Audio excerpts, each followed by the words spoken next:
नमस्कार, आप देख रहे हैं द हिंद 24 न्यूज और मैं हूं आपके साथ साक्षी निर्वाण। आइए नजर डालते हैं आज की कुछ खास खबरों पर। मेरा भाई मुझे लौटा दो। भाई को खो चुकी एक बहन की यही करुण पुकार गूंज रही है, लेकिन बहन नहीं जानती कि उसका भाई अब कभी वापस नहीं आएगा। छोटे से ही रंजीत रंग नाम का यह युवक अपने मामा के घर दौड़कर चला जाता था, लेकिन उसी मामा के घर जाने के रास्ते में 21 वर्षीय रंजीत रंग इस दुनिया से हमेशा के लिए विदा ले लिया। नदिया जिले के धांतला थाना क्षेत्र के पूर्व नपरा रहने वाला रंजीत रंग बचपन से ही मानसिक रूप से अस्वस्थ था। बचपन से ही उसका मामा का घर ही उसके जीवन का सबसे प्रिय स्थान था। अपने घर से महज 1 किलोमीटर दूर नपारा गांव के पुल पार कर वह हमेशा मामा के घर दौड़कर चला जाता। आरोप है कि मामा के घर जाने के क्रम में ही 7 दिन पहले 21 वर्षीय रंजीत रंग लापता हो गया। इसके बाद परिवार की ओर से धांतला थाने में गुमशुदगी की डायरी दर्ज कराई गई। परिवार सिर्फ एफआईआर दर्ज कर शांत नहीं बैठा, बल्कि उन्होंने अलग अलग जगहों पर खोजबीन की और सोशल मीडिया पर भी अपील की, लेकिन सारी खोजबीन को असफल करते हुए कल शाम मामा के घर के पास एक तालाब में उसका शव तैरता हुआ मिला। इसके बाद पूरे इलाके में सनसनी फैल गई। तुरंत पुलिस को सूचना दी गई।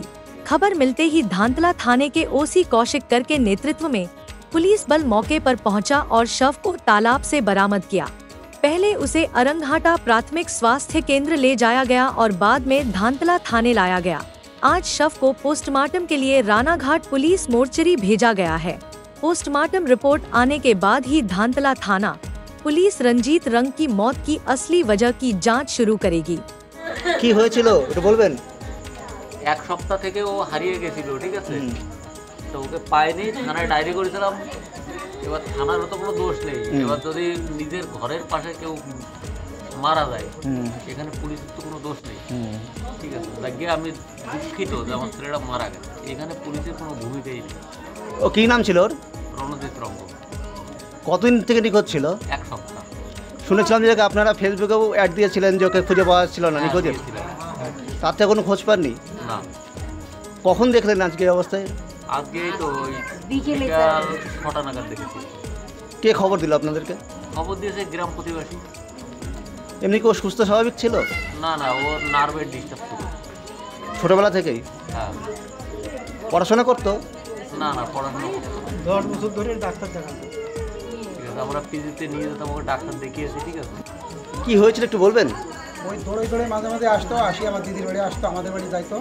ওই মার মামাই আমরা দাদু মামা বাড়ি, মামা বাড়ি আমি এসে দিয়ে যেতাম। দেওয়ার পরে আমরা এই রাস্তাকে নিয়ে আসতাম শুকনো থাকলে, আর শুকনো বুঝতে পারি না তো জলের মধ্যে ঝাঁপ দিয়েছে, ঝাঁপ দিবে না ডুবে গেছে। এই রাস্তা দিয়ে ঢুকেছিল নাকি অন্য কোনো রাস্তা দিয়ে ঢুকেছিল? ওই পারে হাঙ্গরের মধ্যে দিয়ে খালে এখানে জলে শুকনো গেলে আমি নিয়ে আসতাম, পার করে দিয়ে দিতাম।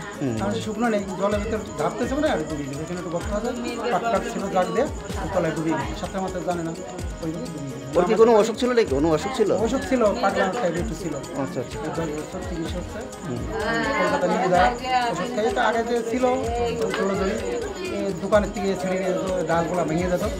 देखते रहिए द हिंद 24 न्यूज।